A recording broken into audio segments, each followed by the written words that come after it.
এখানে নিয়েছি 5টা কাঁকড়া। তো কাঁকড়াগুলোকে আমি কেটে ধুয়ে পরিষ্কার করে নিয়েছি আর দিয়ে দিলাম হলুদ গুঁড়ো আর নুন দিয়ে ভালো করে কাঁকড়াগুলোকে আমি মেখে নিচ্ছি।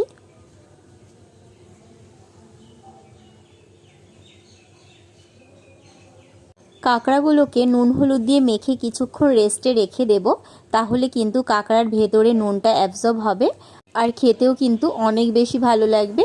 আর এখানে নিয়েছি এই যে অল্প কয়েকটা চিংড়ি মাছ আর দিয়ে দিলাম নুন হলুদ দিয়ে ভালো করে মেখে নিয়েছি।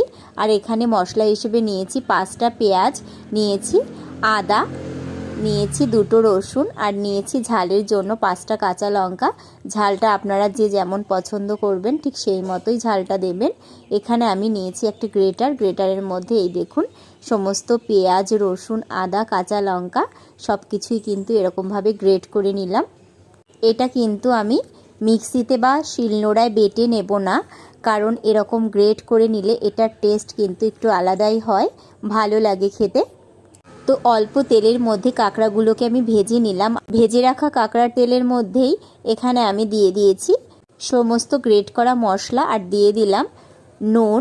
নুনটা ঠিক ব্যালেন্স করে দিতে হবে, কারণ আমি আগে কাঁকড়ার মধ্যে বা চিংড়ি মাছের মধ্যে নুনটা অ্যাড করেছিলাম, তো সেই মতোই নুনটাকে দিতে হবে। আর দিয়ে দিয়েছি শুকনো লঙ্কার গুঁড়ো আর হলুদ গুঁড়ো দিয়ে ভালো করে মশলাটাকে কষিয়ে নিচ্ছি। এই মশলাটা কিছুক্ষণ ভালো করে কষিয়ে নিতে হবে, আর মশলাটা যত ভালো করে কষিয়ে নেওয়া হবে এটা খেতেও কিন্তু অনেক বেশি ভালো লাগবে। এই দেখুন মশলাটা ভালো করে কষিয়ে নেওয়া হয়ে গেছে। আর এখানে আমি দিয়ে দিচ্ছি চিংড়ি মাছ। চিংড়ি মাছটা কিন্তু কাঁচাই দিয়ে দিলাম, চিংড়ি মাছটা কিন্তু আমি আগে থেকে ভেজে রাখিনি, কাঁচাই অ্যাড করে দিলাম। এই মশলার সঙ্গে চিংড়ি মাছটাকে ভেজে নেব। এই দেখুন অনেকটাই হয়ে এসেছে।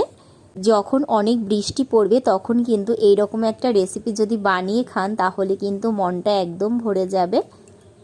এবার এখানে অ্যাড করলাম 5 টেবিল চামচ মতো টমেটো সস আর দিয়ে দিচ্ছি 4 টেবিল চামচ মতো চিলি সস আর দিয়ে দেব 1 টেবিল চামচ সয়া সস।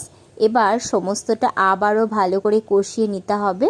আর এখানে আমি দিয়েছি হাফ কাপ মতো জল, কারণ মশলাটা যেন পুড়ে না আসে সেই জন্য এখানে আমি হাফ কাপ জল অ্যাড করেছিলাম। দিয়ে ভালো করে একটু কষিয়ে নেওয়ার পর এখানে আমি ভেজে রাখা কাঁকড়াগুলো অ্যাড করে দিলাম। এবার কাঁকড়াটাকে দিয়ে আবারও ভালো করে একটু কষিয়ে নিতে হবে। এরকমভাবে কষিয়ে কষিয়ে কিন্তু এই রেসিপিটা হবে, তাহলেই কিন্তু খেতে অনেক বেশি ভালো লাগবে। বেশ